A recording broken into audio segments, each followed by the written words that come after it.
ரொம்ப அற்புதங்க.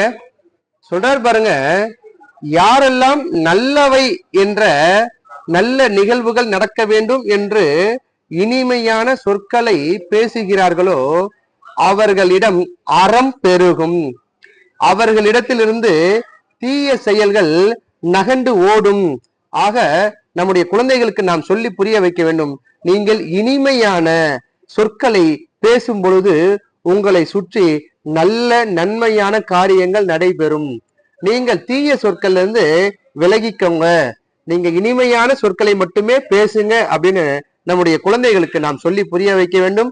இனிமையான சொற்களை பேசுவதனால் நன்மை நமக்கு மட்டுமல்ல, நம்மளை சுற்றி இருப்பவர்களுக்கும் நன்மை பெருகும் அப்படின்னு சொல்லி பழகுங்க. மீண்டும் ஒரு அழகிய சந்திப்புல உங்களை சந்திக்கும் வரை உங்களிடமிருந்து விடைபெறுபவர் உங்கள் முனைவர் பா மொய்தீன் பாஷா. நன்றி.